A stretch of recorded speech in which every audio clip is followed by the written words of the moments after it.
The Lord be with you. A reading from the Holy Gospel according to Matthew. When Jesus entered Capernaum, a centurion came to him, appealing to him and saying, "Lord, my servant is lying at home paralyzed in terrible distress." And Jesus said to him, "I will come and cure him." The centurion answered, "Lord, I am not worthy to have you come under my roof, but only speak the word, and my servant will be healed. For I also am a man under authority, with soldiers under me. And I say to one, 'Go,' and he goes, and to another, 'Come,' and he comes, and to my slave, 'Do this,' and the slave does it." When Jesus heard him, he was amazed and said to those who followed him, "Truly I tell you, in no one in Israel have I found such faith. I tell you, many will come from east and west and will eat with Abraham and Isaac and Jacob in the kingdom of heaven." To the centurion, Jesus said, "Go, let it be done for you according to your faith." And the servant was healed in that hour. The Gospel of the Lord. As we begin the season of Advent, it's helpful to understand the purpose of this season, and that is to prepare for the coming of the Lord. And the Lord comes in three ways. First, of course, at Christmas with the Incarnation. Second, at the end of time, the second coming of Christ. And then third, he comes to us daily. And the readings throughout the season of Advent explore these comings.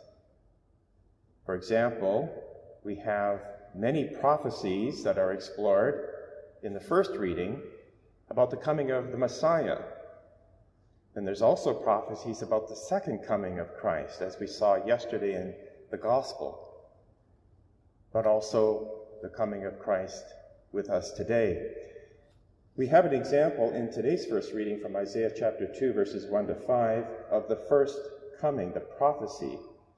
This was the word that Isaiah, son of Amos, saw concerning Judah and Jerusalem, where he says, "In the days to come, the mountain of the Lord's house shall be established as the highest of the mountains and shall be raised above the hills.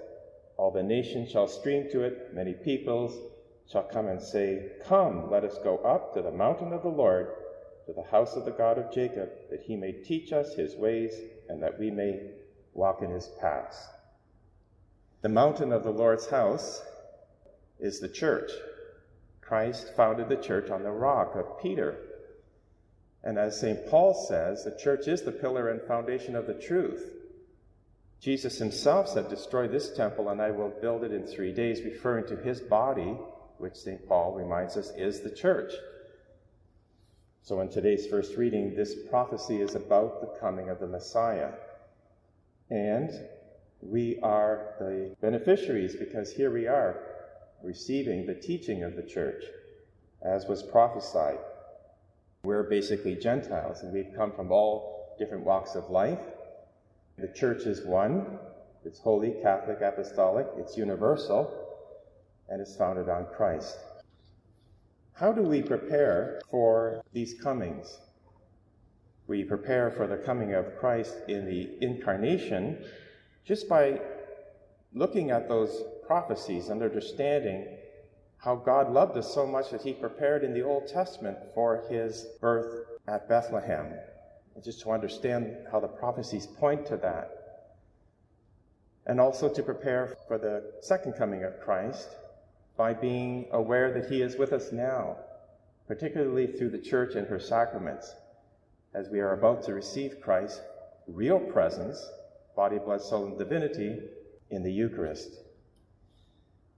Now, when we look at the Gospel, we understand that this centurion, he was a Gentile, and yet he had a great need. His valued servant was ill. He comes to Jesus, and notice what he has. Two things: unwavering faith and deep humility. He has humility because he says to Jesus, "I'm not worthy that you should come under my roof." He understands he's a Gentile. He's not one of the chosen, one of the elect. So he humbles himself and acknowledges that before Christ. His unwavering faith is he understands that Christ doesn't need to be present for a healing to occur. Even though his servant is not present, the centurion believes that Christ can still heal him. And he reasons that he himself is a man under authority and he has people under his authority. He doesn't have to be present for his orders to be obeyed. Well, this is all too irresistible for Jesus, the combination of faith and humility. And Jesus heals this person from a distance. For us today, to combine faith and humility is irresistible to Christ. When we come here in God's house, the mountain of the Lord, the dwelling place, the meeting place of God, as in the Old Testament, that was what mountains signified. Moses received the law on Mount Sinai. Here we are in God's house. Let us come with deep humility. The church helps us in that regard. As we come to receive the Eucharist, we say, Lord, I am not worthy that you should come under my roof, but only say the word and I shall be healed.